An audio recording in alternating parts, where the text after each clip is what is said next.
Já estamos de volta conversando com a pedagoga e professora do Centro de Educação da UFAL, Marinaide Freitas. Professora, eu gostaria de saber, para começar esse bloco, como é que é possível aplicar as teorias, né, os ensinamentos do Paulo Freire nas instituições privadas de ensino? Você sabe que o Paulo Freire cabe em qualquer espaço, porque ele tem umas categorias que a escola privada pode muito bem aproveitar e faz. O diálogo é uma categoria que está dentro da teoria de Paulo Freire. Amorosidade. O que é amorosidade para Freire? Amorosidade para Freire é respeito ao outro, escuta o outro.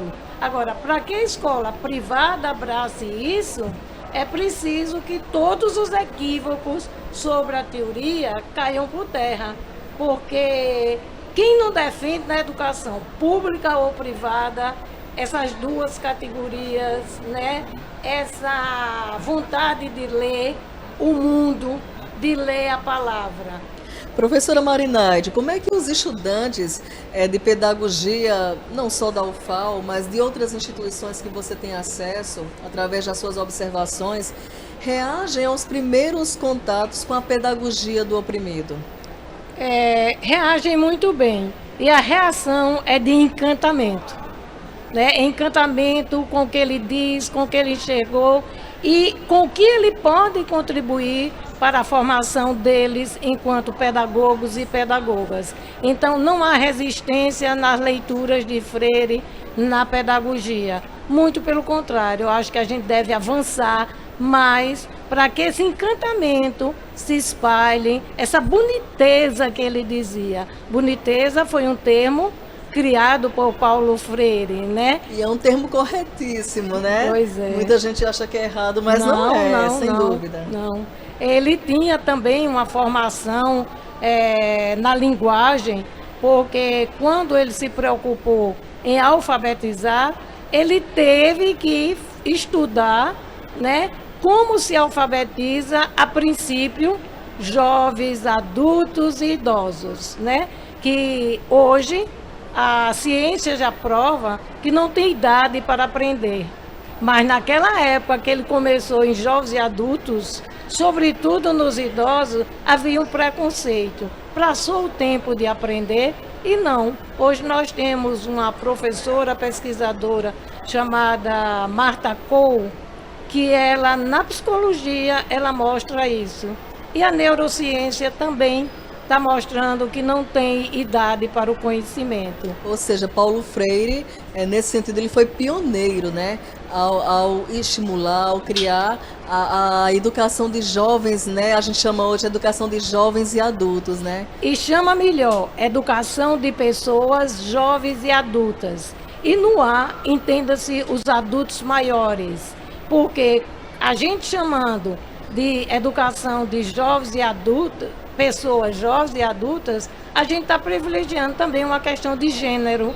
Então, a gente pode sair de uma terminologia só de EJA para EPEDJA, educação de pessoas jovens e adultos, e os adultos maiores, que são, né, as pessoas idosas.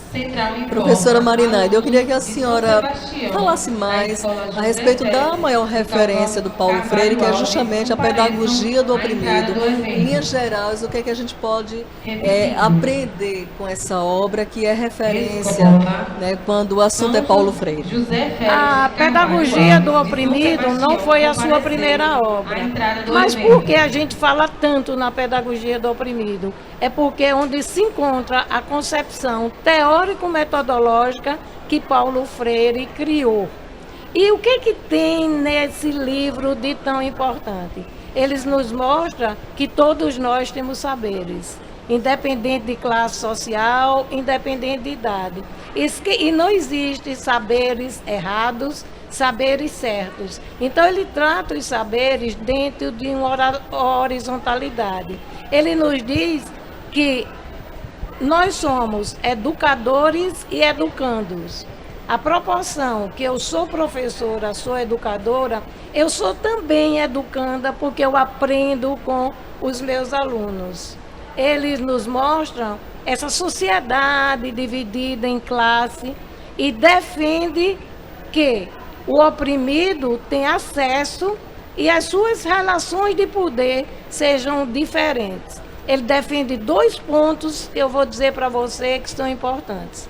Nós todos vivemos situações limites.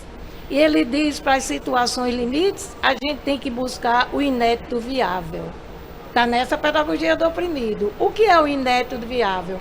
Você fazer mudança, o que é possível naquele momento diante de um problema, mas mudanças radicais, que lhe abram possibilidade para outras mudanças, porque nós podemos conquistar muitos inéditos viáveis. Então eu posso entender que a relação que ele propõe entre professor, aluno, educador, aluno, é uma relação igual. Não é uma relação, o professor é mais importante do que o aluno, então ele prega essa igualdade, não é isso, professora? Nessa horizontalidade, ele vai dizer que nós somos diferentes, mas nunca desiguais. Por quê?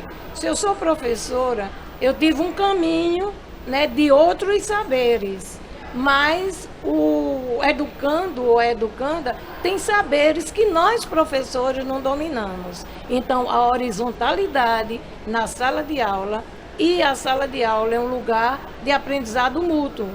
Não é um aprendizado de mão única, nem o aluno é depósito para o professor saber tudo. Sem dúvida. Professor, ainda é possível manter o caráter crítico, digamos assim, transformador da nossa educação diante do poder econômico, né? A gente vê aí um boom, né, de faculdades privadas, escolas privadas. Como é que a senhora enxerga isso? Olha, eu acredito na reinvenção da educação. E acho que Paulo Freire nos deixou legado para reinventá-la, não é? Da gente conviver com o diferente, mas que esse diferente não seja desigual. Então, eu acho que no Brasil nós temos legado, temos passado, temos memória para reinventar essa educação. Em que sentido? Nessa horizontalidade que Paulo Freire nos mostra. Eu acredito nesse inédito viável. Agora, para a gente encerrar, gostaria que a senhora colocasse para os nossos telespectadores algumas referências bibliográficas, livros, estudos, se concentrar na frente, onde a gente possa se debruçar e aprender um pouco mais sobre a obra de Paulo Freire. Toda a obra de Paulo Freire ela é importante, mas pelo tempo nós temos que selecionar e fazer escolha. Uma delas você já citou, é a pedagogia do oprimido. E a grande referência, né? Para mim, a pedagogia do oprimido é de mesa de cabeceira, certo? Mas tem a importância do ato de ler. É um livro gostoso, prazeroso, que ele nos mostra como é prazeroso a gente ler. É uma coletânea. A gente tem um livro, Cartas a Cristina, a quem ele escreveu no exílio para uma sobrinha. A gente tem Educação como Prática de Liberdade, onde ele mostra os ciclos de cultura. Então, na pedagogia do oprimido, ele também nos mostra o ciclo de cultura. Pedagogia da esperança é uma releitura da pedagogia do oprimido. É outro livro muito prazeroso. Pedagogia da indignação, né? Que já foi após a sua morte, quando a sua esposa publica esse livro com o que ele deixou. Então, e digo uma coisa, a maioria das obras de Paulo Freire estão de domínio público. Que é uma maravilha, né? Então você tem acesso. Muito mais fácil. Quando porque nada substitui o livro impresso. Sem dúvida. Né? A gente gosta de abraçá-lo, de riscá-lo, mas quando você não tem, está de domínio público. Então você lê. Daí a importância do acesso democrático aos escritos de Paulo Freire. São dicas preciosíssimas, né? Para quem quer estudar, se debruçar e aprender com a riquíssima, né? Contribuição do nosso patrono da educação. Professora Marinaide, muito obrigada pela presença aqui no nosso stand, né? Nessa edição especial do Escola Viva, nessa décima, né? Já décima Bienal Internacional do Livro de Alagoas. Muito obrigada mesmo pela presença e pela conversa maravilhosa sobre o Paulo Freire. Eu que agradeço e estarei sempre à disposição.